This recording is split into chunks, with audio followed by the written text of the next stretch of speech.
जय Hind students, class 11th exercise 1.3। Exercise 1.3 पर आने से पहले जो हमें जानना ज़रूरी है वो है उपसमुच्चय यानी सबसेट। यदि समुच्चय A का प्रत्येक अवयव समुच्चय B का भी एक अवयव है तो A B का उपसमुच्चय कहलाता है। A set A is said to be a subset of B if every element of A is also an element of B। देखिए बेटा, ये तो होती है ऑफिशियल लैंग्वेज और ये आपको बुक्स में बड़े आराम से मिलेगी, आप पढ़ सकते हो। बट मैं आपको समझाने वाली लैंग्वेज में बात करना चाहती हूँ कि मान लीजिए दो सेट्स हैं।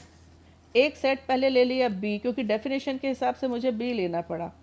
एक सेट है B, ठीक है।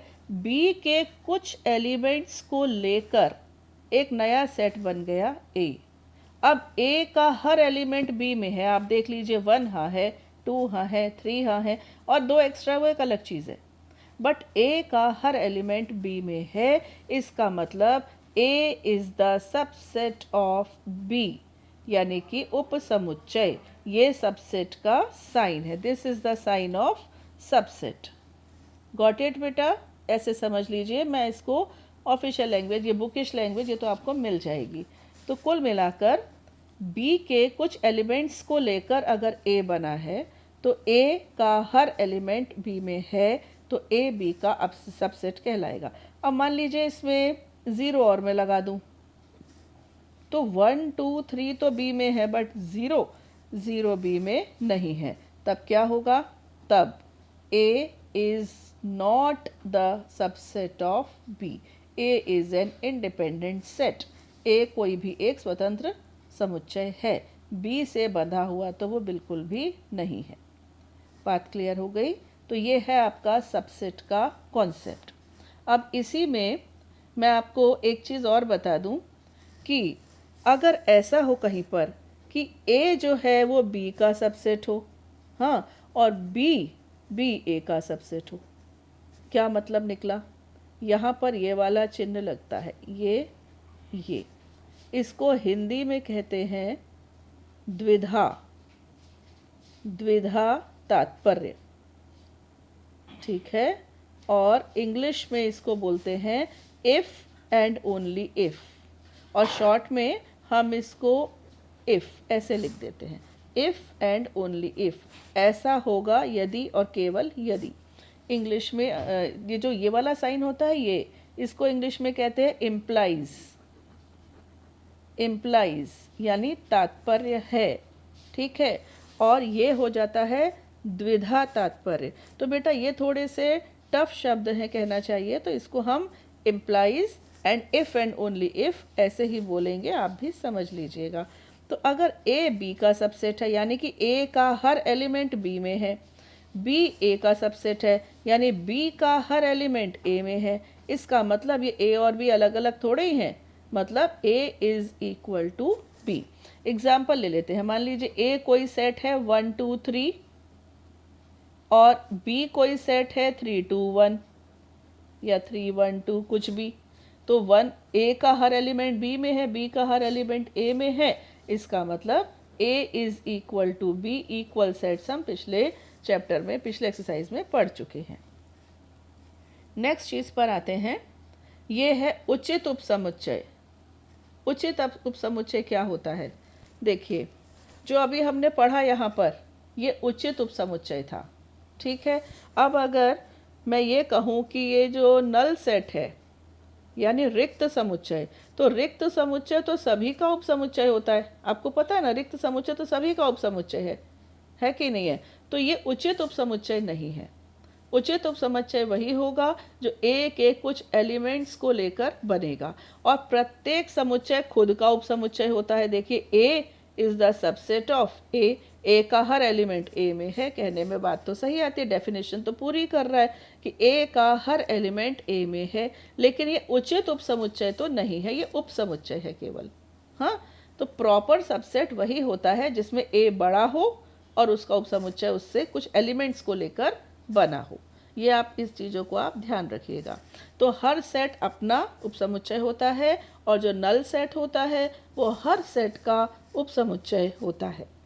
इसके बाद अब मुझे ये बताना है आपको, आप जानते भी हैं कि प्राकृत संख्याओं के समुच्चय को हम n से प्रदर्शित करते हैं, जानते हैं 1 2 3 4। इसके बाद आते हैं होल नंबर्स यानी पूर्णांक। इनका कैसे होता है? पूर्णांक, पूर्ण संख्याएं, सॉरी पूर्णांक नहीं, पूर्ण संख्याएं। तो पूर्ण संख्याओं के समुच्चय में क्या होता है? ये तो होता ही है, साथ में ज़ीरो और आ जाता है। इसका मतलब w n से बड़ा है, तो हम ये कह सकते हैं कि n is the subset of w। ठीक है ना? प्राकृत संख्याओं का समुच्चय पूर्ण संख्याओं के समुच्चय का उपसमुच्चय होता है।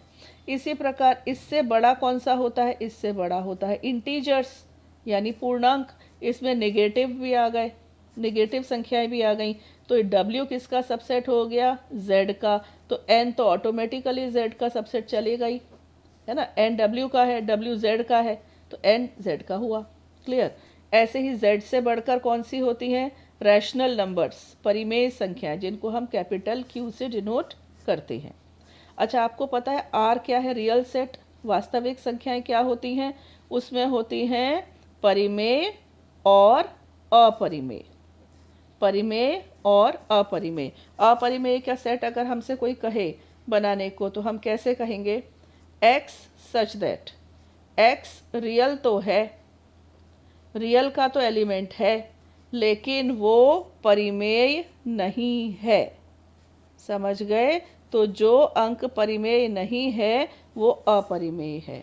तो ये t जो है, t ये अपरिमेय संख्याओं का समुच्चय है। तो रैशनल नंबर भी रियल सेट का सबसेट है, और जो अपरिमेय संख्याओं का समुच्चय होता है वो भी रियल यानी वास्तविक संख्याओं का उपसमुच्चय है। ठीक, अब हम आते हैं इंटरवल, अंतराल। अब इसको बहुत ध्यान से देखिए।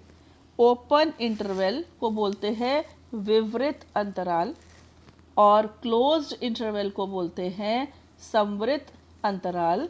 और ओपन और क्लोज्ड मुझे लगता है बोलने में आसान रहेंगे, विवृत और संवृत आपको लिखने पड़ेंगे अगर आपको लिखने की ज़रूरत हुई। प्रदर्शन कैसे किया जाता है? ओपन इंटरवल को हम ऐसे वाले ब्रैकेट से करते हैं, और क्लोज्ड को हम ये स्क्वायर ब्रैकेट से प्रदर्शित करते हैं। ओपन इंटरवल में a और b के बीच की सारी वास्तविक संख्याएं आती हैं, चाहे वो परिमेय हो चाहे वो अपरिमेय हो, परंतु a और b खुद नहीं आते। समझ गए? a और b खुद शामिल नहीं है, लेकिन a और b के बीच की सारी परिमेय अपरिमेय संख्याएं, सारी वास्तविक संख्याएं इसमें आएंगी। क्लोज्ड, अब आप समझ गए होंगे जब ओपन में और क्लोज में क्या फ़र्क है। इसमें a और b के बीच की सारी संख्याएं आएंगी, और साथ में a और b खुद भी आएंगे। क्लियर? ये बात क्लियर है? ओपन में ये दोनों खुद नहीं आते, इसमें ये दोनों भी आते हैं। अब इसको अगर हम भाषा के रूप में अपने सेट बेल्टर फॉर्म में लिखें, समुच्चय निर्माण विधि में, तो ऐसे लिखेंगे x सच दैट, जो x होगा वो a और b के बीच का एलिमेंट होगा। इसमें x कैसा होगा? a और b के बीच में भी होगा, और a और b खुद भी इसमें है। x a भी हो सकता है, x b भी हो सकता है। अब अपन इस तरह से लिखें, अगर a comma b open bracket, क्या मतलब हुआ? इसका मतलब हुआ a शामिल है, a के बाद आने वाले सभी वास्तविक संख्याएं शामिल हैं b तक, बस b नहीं है, b के जस्ट पहले वाली भी इसमें शामिल है। अगर ऐसा है, इसका मतलब a शामिल नहीं है, a के बाद से b तक सब कुछ शामिल है। हाँ? इसको सेमी ओपन या सेमी क्लोज्ड भी कहते हैं, semi open semi closed. Clear? अगर किसी अंतराल में अनंत आता है, तो यहाँ पर अनंत तो हमेशा हमेशा जो है स्मॉल ब्रैकेट यानी ओपन इंटरवल से ही शो किया जाएगा। -∞ से 3 तक का मैंने ले लिया, तो यहाँ पर तो आपको यही लगाना, यहाँ पर ये भी हो सकता है और ये भी हो सकता है। ये क्या है? ये इंटरवल नहीं है, ये समुच्चय है। इसमें केवल a और b है, इसमें केवल a और b है, इनके बीच का कोई चक्कर नहीं। ये इंटरवल है अंतराल हैं और ये समुच्चय है, इसमें केवल a और b है। आगे बढ़ते हैं। ये है घात समुच्चय यानी पावर सेट। किसी समुच्चय a का घात समुच्चय a के सभी उपसमुच्चयों का संग्रह होता है। A power set of a set A is collection of all subsets of A। It is denoted as PA। अब ये PA क्या है? जैसे कि मान लीजिए एक सेट में छोटा सा ले लेती हूँ AB, ठीक, AB ले लिया। अब इसके उपसमुच्चय बताइए। सबसे पहले तो ये जो रिक्त समुच्चय है ये इसका उपसमुच्चय हुआ, है ना। दूसरा मैंने ले लिया जिसमें केवल A है। तीसरा लिया मैंने जिसमें केवल B है। और हर समुच्चय स्वयं का उपसमुच्चय होता है, ये मैंने अभी आपको बताया। तो कुल मिलाकर कितने हो गए? 4, 4 हुए। इन सब 4, अब इनको मैं एलिमेंट्स समझूंगी, अवयव। इन चारों को अगर मैं एक बड़े से सेट में रख दूं तो ये पावर सेट ऑफ A बन गया, ठीक। घात समुच्चय, A का घात समुच्चय यानी कि पावर सेट क्या होता है? दोबारा सुन लीजिए। कोई भी समुच्चय है, उसके जितने भी पॉसिबल उपसमुच्चय हैं सारे निकाल लिए, ठीक है। उनको भी एक ब्रैकेट में यानी उनको भी एक सेट में रख दिया। अब ये एलिमेंट्स बन गए, अवयव बन गए ये। तो इनका जो सेट बनता है इसे हम पावर सेट कहते हैं। और ये जो पावर सेट होता है इसमें कितने अवयव होंगे इसका भी एक सूत्र है। सूत्र यानी n ऑफ PA।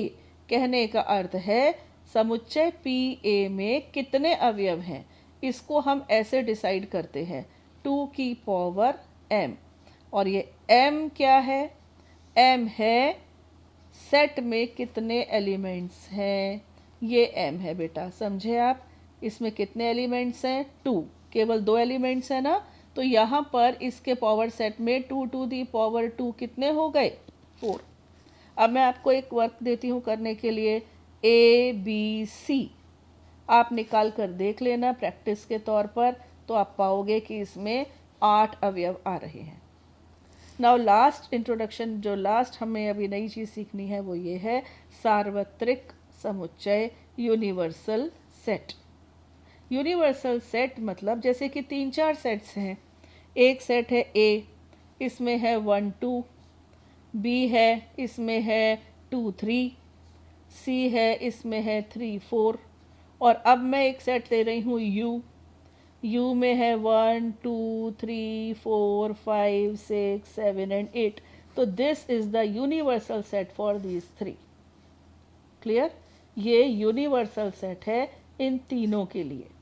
इस चीज़ को आप समझ लीजिए, यूनिवर्सल सेट से ये तीनों सेट्स बने हैं। ये सबसे बड़ा सेट है, ठीक है। अभी हम नेक्स्ट एक्सरसाइज नेक्स्ट वीडियो में करते हैं, एक्सरसाइज हम नेक्स्ट वीडियो में करते हैं। ये मैंने सब कुछ आपको एक्सप्लेन कर दिया है, इन्हें आप दोबारा अपने माइंड में रिमाइंड कर लीजिए, ये आपको आगे काम आएगा। Thank you. जय हिंद।